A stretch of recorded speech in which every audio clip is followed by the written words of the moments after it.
First off, let us say thank you for wanting to volunteer and serve Christ through our ministry at Light of the Village. What I'd like to do is very briefly give you an orientation to the ministry and to some do's and don'ts and just some ideas. Like I say, first and foremost, though, we want to say thanks. We've had over 5,000 volunteers come through the ministry in the last 12 years, and they just bring a great wealth, as far as energy and different personalities to help work with those that Christ has called us to serve. And so, like I said, we want to say thank you. A lot of people who come, whether they come for a day, they come for a summer, they come for a year, they say it's an experience that they never forget. It's a place that most of us shouldn't be, but for some reason God has called us to again serve Him there, and it truly is an amazing experience. And what we really encourage people to do, if you come to volunteer, is really see what God is telling you. In other words, why are you here? And why does God have you here? Because for most all of us, there's no reason for us to be there except to serve Christ and allow Him to work through us, but more importantly, when we leave, to give us an experience that we don't forget. Very briefly, my wife and I, brief resume. We both grew up in New Mexico. I was in the Army, grew up in a military school, and have an MBA, and also have a master's in hospital administration. My wife is a certified school teacher. She has her bachelor's degree. So basically, I say all this just to say we didn't grow up in a neighborhood like this, or we weren't trained as missionaries or anything like that. We started out doing part-time ministry. We started out doing prison ministries, maybe one weekend every couple of months, and then it grew. And then we started going to housing projects in San Antonio, Texas. And again, those were just steps for us. I tell you that not because of us, but for whatever God may be doing for you. And the one thing I like to say, especially tell young people and old people alike, if God is calling you into something that may make no sense, don't ignore it, explore it. Because if God's behind it, He's got a reason, and it can definitely enrich your life. Alabama Village came around in the 1940s. It's in Pritchard, Alabama, in Mobile, Alabama. And it's a small little community that was built for shipbuilders during the war. In the 1980s, it started Section 8 housing, and it declined from that point forward. And currently, it sits in Pritchard, Alabama, which is, according to the state newspaper, the most dangerous city in Alabama in 2013. And then, unfortunately, it lives up to that. So the one thing I always say to anybody who wants to come and serve Christ in our place is respect the neighborhood. I get real concerned when people say, "Oh, I've seen worse," or well, maybe you have, maybe you haven't. But at the point in time that you're on our ground, at our ministry, we really ask that you respect it. And you may see some very strange things that you've never seen before. You've heard things. We're an open campus, so there's a lot of activity. But remember, this is people's homes, and they live there. And no matter what they may look like compared to what we're used to, this is where they live. This is what they have. And again, this is where God has called us. And we always ask them to respect it. Yeah, like I say, it is an open campus. It's not a pleasant neighborhood. Like I say, the crime statistics are real. I never hold back from just telling the truth that on the front end. We've had 77 people shot within 200 yards of our building since 2003, and we're in 2013 now. I also have to say this: we have never had a volunteer get injured or even close to getting injured. It's mostly just people inside the neighborhood. That's where we are, and that's where Christ has allowed us to be. And what's interesting about this ministry, it's not just a summer ministry where you come and go and it closes. We've been there, like I say, 12 years, and we serve there 6 days a week. There is Christ's presence being offered, and through word and deed, 6 days a week inside this community where relationships have been built and so forth. And even if you make you may think it's a small investment of time. It's not. It helps us a lot. It builds relationships and helps again with what Christ wants to do there. So what works? Good question. And I can say that right off the bat, things do work. What does work is Christ. And that sounds like a simple answer, but it's true. Sharing His message of faith, love, and hope through word and deed, one person at a time.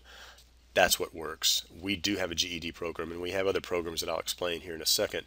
But bottom line is, it's Christ. What we all need, not just neighborhoods like Alabama Village, but every neighborhood needs that faith, love, and hope. And forget about the neighborhood for a second. We all need that as individuals, and that's nothing different in the Alabama Village neighborhood. We ask people just to be his ambassador. You're out there reflecting Christ, and it doesn't have to be any theological experiment, or you don't have to be real great with where scriptures are necessarily. Just be yourself. And it's amazing to see how, again, in these last 12 years, that the kids come and they're used to people coming out there and sharing their time with them, and that's been an amazing thing. And again, you don't have to be anything special. I mean, you are special, but you don't have to act any certain kind of way. Just be genuine. Some of those suggestions right off the bat: be yourself. Don't try to act any kind of way or talk any kind of way. Just be yourself, and that carries the day. Be genuine. Be consistent. And be flexible. In a ministry like this, you never know what's going to happen, and again, I'll go over some guidelines for that, but you just don't know. The neighborhood has different situations arise, and kids come with different situations, people come with different situations, and so flexibility is very important. We always have a plan, we always have a schedule, of course, but it's very important to kind of stay flexible. And last but not least, be a servant of Christ. You're there for him. Again, you have no other business to be in this neighborhood. I don't either, except to be a servant of Christ. Back in the day, this is what it was. It was a crack house. God led us to this house, and it is what it is. It was a crack house. People smoked crack, sold crack, and prostitutes worked out of that building, the doorway that's open there. But God took that and made it his house, which is an amazing thing. And now it's not a place of sin and destruction. It's a place of love, and it truly is an amazing place. Even before the building was done, we started building relationships with the kids. The kids came, and over the years, the kids grew and grew and grew and grew until this is the summer of 2012.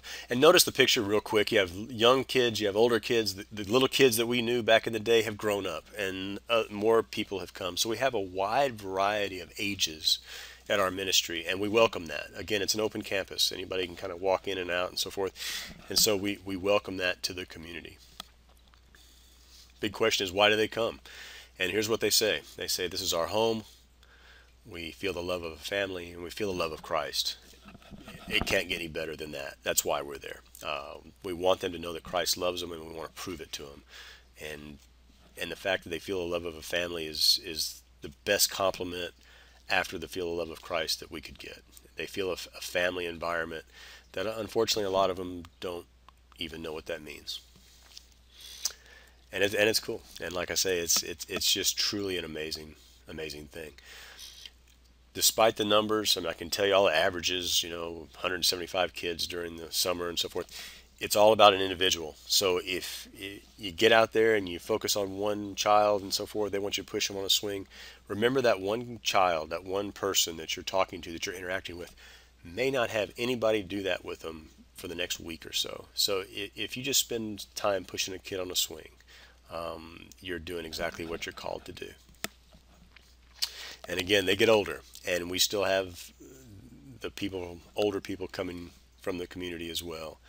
And our ministry has evolved to encompass the older folks, from the teenagers all the way to the adults. The big thing is we have to walk with them every day, and that means, again, we're there 6 days a week. We walk into the neighborhoods. We, of course, meet them there, invite them in. And as we walk with them, we have to rejoice with those who rejoice. And just because it's an inner city neighborhood and it's got the statistics it has, there is a lot of joy there. There's a lot of humor there. And it's important to be able to share it with them. We do a lot of field trips with the kids, taking them different places. We have a bunch of them have grown up through our program and now are gone off to college and done different things. But again, the most important thing we do is share Christ. It really is a blessing. And of course, you have to weep with those who weep. This is one Christmas, after delivering a Christmas gift to one of our guys, he got shot about 17 minutes later. I say that again, not to scare anybody, but to let people know this is kind of what we deal with. This is how we have to walk every day, and that's just part of the reality. Again, I don't like to sugarcoat anything. At the same time, this is what our kids deal with. This is what the kid that you push on a swing deals with all the time, and this is their environment that they go back home to. So after you leave, after we leave, they go back home to some pretty unpleasant things, and that is their reality. A lot of people think it just happens at night. No, it happens during the day as well. This actually happened during summer camp. I do want to reiterate, we've never had a volunteer get injured, threatened, anything like that since we've been there. And it, like I said, it happens all the time. So if you say, well, as long as we're out of there by night, well, that's not necessarily an accurate statement. And unfortunately, we've seen the consequences of it as well. We've had to bury 8 of our kids in the last 16 months. And like I said, it's very tragic. The interesting thing is, though, is that we are there. We are a family. We are Christ in this setting. Not only do we have victims of crime, we have those who commit crime too. This is one of our young people who's been with us for many years, and unfortunately, he's been convicted of murder, actually. And so we see it from all different angles. And again, just like Christ, you still minister to the prisoners and so forth. We don't condone, obviously, criminal behavior. Don't make excuses for it either. If they go to prison, they go to prison. But just like Christ says, we'll walk with them through those experiences. And like I say, our programs have evolved. They started with children's programs, and they evolved past that. Most of you who come to volunteer, you'll be working with the kids, and that's great, because there's so many of them, so hungry just for attention, just for someone to talk to.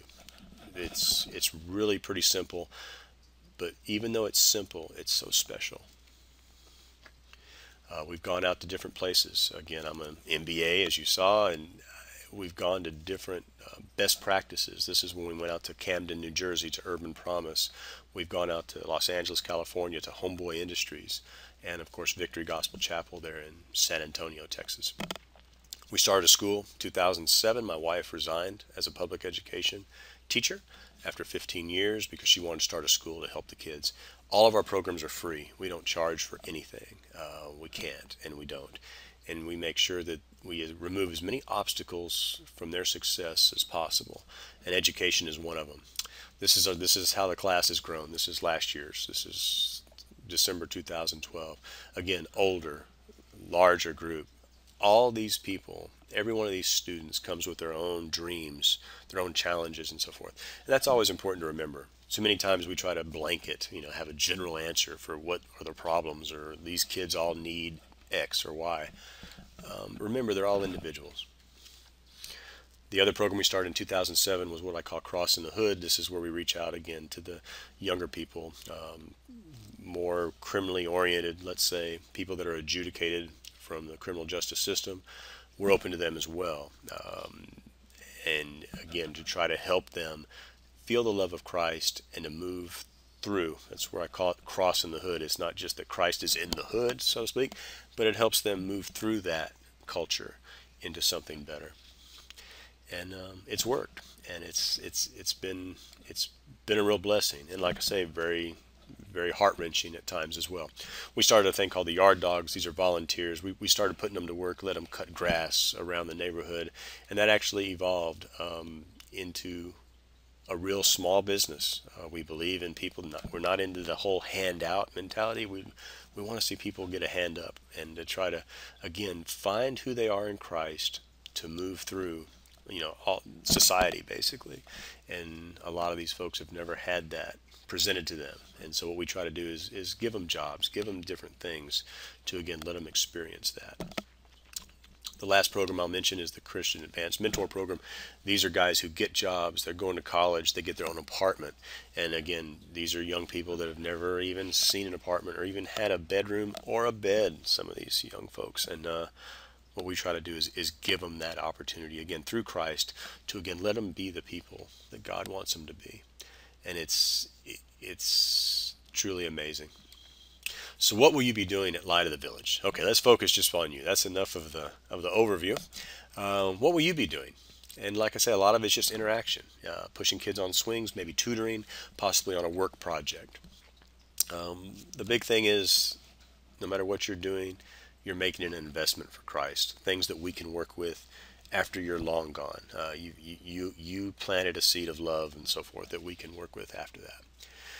Some of the guidelines that we like to say, and this is some of the do's and don'ts that I like to throw out there, and this comes again after 12 years. Remember that we're here to serve Christ, and I always throw it out there. We want to make sure you are too. It's not about, we're not trying to indoctrinate anybody or talk politics or, no, you're there to serve Christ and again, share your love. That doesn't mean you can't get into conversations. I'm not saying that, but that's not the main motivation why we want people to come. A lot of times people say, "Oh, I have a message." Well, I bet you do, but Christ does, and let's start with that. Remember that again. You're serving inside a very unique place, and a lot of times once you've been there maybe a couple of days and you haven't heard any gunshots or anything, you start to let your guard down. Please don't do that. It is what it is, and again, people live here. This is their home, and kind of always again respect that. It is an open campus, like I've said twice already before. We don't have a fence, we don't have a gate, and people come and go. Again, it's not just a children's program during the summer. It goes on after that, and so we try to encourage people to come, all the time to Sunday Bible study and all the different programs that we offer. The other thing that we've made a commitment to is either me or my wife, and usually both of us, will be on site. And along with some of our full-time interns, we don't just leave people out there. Okay, well, we'll see you next week. Here's a key. We won't do that to you.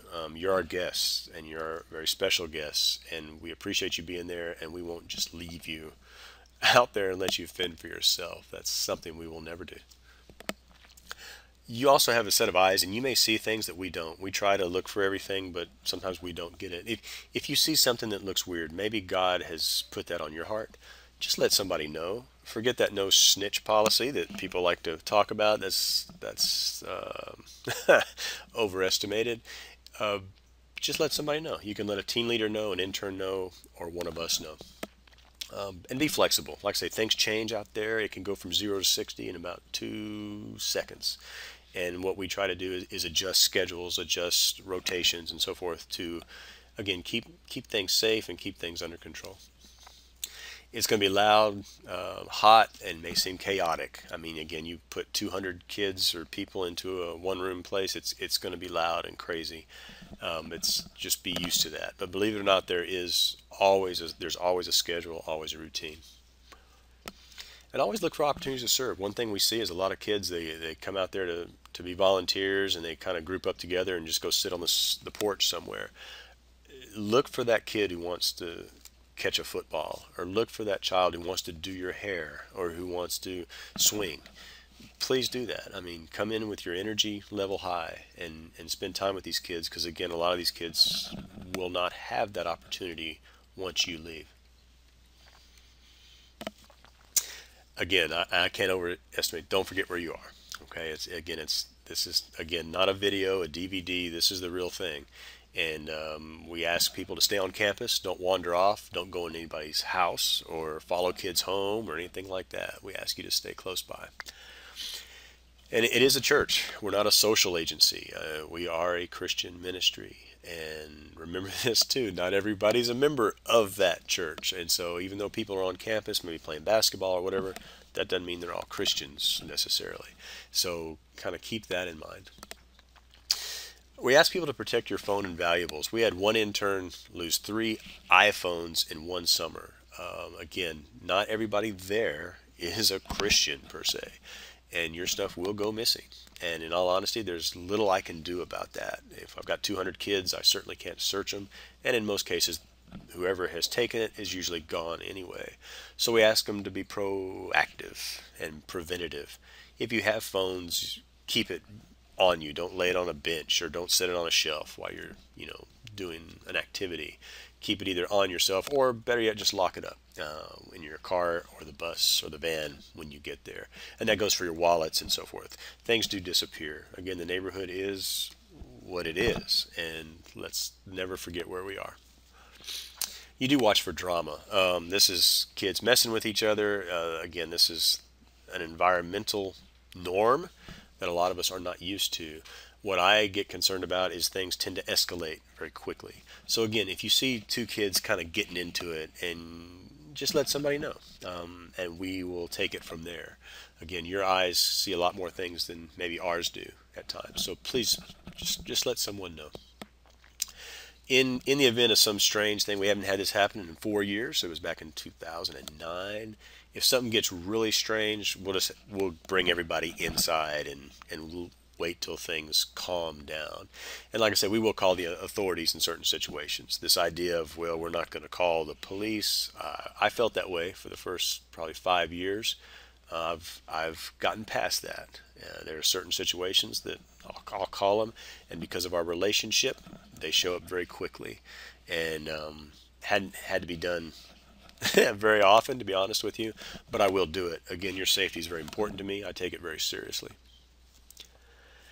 The other thing we don't have a real problem with, we do have males and females. We're not just one gender. I do look for what I call sexual mess. We have drama or fights. We also have sexual mess too. I don't like what I call hungry gazing. That is people kind of looking at somebody, and I certainly don't go for the whole touching either. If that happens, you let someone know. You let an intern know. You let a team leader know, or you let one of your people, your sponsors know, and I will deal with it. And I promise you that, because we are not a dating service. We are not there for that. On the flip side of that, I suggest that when you come to the ministry, you watch what you wear. You don't wear anything provocative. And this goes for males and females. We're not there for that. We are there to serve Christ, and that's it.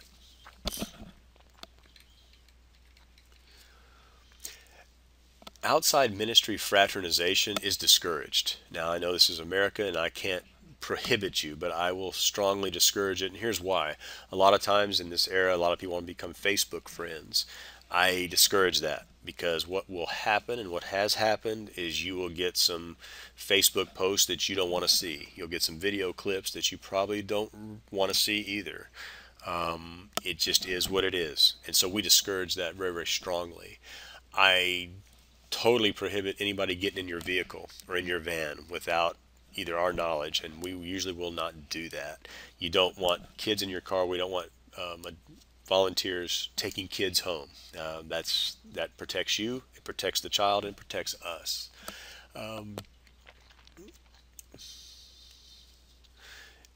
Don't allow anyone to use your cell phone, and that. Here's why. They'll say, "Can I borrow your phone?" Of course, because you want to be nice. And what they do now is now they have your phone number, and all of a sudden you start getting texts and you start getting pictures that are strange, and that's very hard to control and very hard to track down. So we have a phone on campus. They can use my phone. They can use other people's phones. Don't worry about that, and don't feel like you're holding them back if you don't let them do that. And I didn't mean to skip that third one. Don't come back on your own. Once you make relationships and you think, oh, this place is great and it's not so bad, I'm going to come back later on tonight and play basketball. Please don't do that. That's again, it's a free country, and I can't stop you.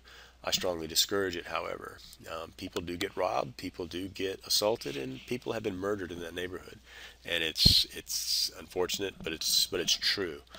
Again, I've said it 3 times now. No one has ever been hurt on our campus, volunteer-wise. Communications with the ministry. Again, we don't want to just see you one time. We hope that the experience is everlasting, and we have everything that we could offer as far as our Facebook page. We do have a Facebook page, and you can keep up to date with the kids that you've met, the relationships you've made through that. We keep that pretty active. We also have a website, lightofthevillage.org, that you can always go on to. We have different pictures, our activities and needs and so forth are there. And of course we have Twitter at Light of the Village, and we have emails and newsletters to keep people up to date with what is going on at the ministry. Yeah, we're a church, and this is for our business folks. We are funded through donations. We're not a government entity. We don't receive government funding because we are a Christ-centered organization, and basically it's supported by individuals. Neither Dolores or myself receive any compensation. It's not, we don't have a big management cost. I work 2 jobs, so I don't have to do that. And we allow people who make donations to go straight to the programs that we offer. And of course, we are an incorporated 501c3 nonprofit, and all donations are tax deductible. We're also accredited by the ECFA, the Evangelical Council for Financial Accountability, which is a big deal, actually. And even for, we're pretty small to have that accreditation. It's usually for larger organizations, but we like it. And we like to be very conservative. We like to be very transparent. And I'll be happy to answer any questions of those at any time. Just go on our website, look for John at lightofthevillage.org, and I'll be happy to answer that for you. Last but not least, again, I want to say thank you for that, everything, for even hearing this message and for wanting to come out. You know, the big question I challenge you is, where will the Lord lead you from here? I know where He's led us. I don't know where we'll be tomorrow as far as how the ministry will evolve. But the one thing I do know is I trust Him, and I trust that He's taken us this far, and we are there and sold out to Him to follow His lead, to do whatever we need to do to help the situation in our ministry, and also to help encourage people to start other ministries similar to it, not just in Mobile, but other areas, wherever people are from, because Christ is real and He's there for us all. And last but not least, thanks. And I say it on behalf of the kids, I say it on behalf of us, but more importantly, I think because you're doing it for Christ, that's what it's all about, and we appreciate that. So this ends it. Like I say, feel free to contact us at any time. If you're on campus, feel free to pull us aside and ask us a question. And if we can't get to you right that moment, if things are going kind of crazy, we'll talk to you later. We love to share with you, hear your stories, hear your dreams. And if there's anything we can do to help you with that, let us know. And I appreciate it very much. Thank you. God bless.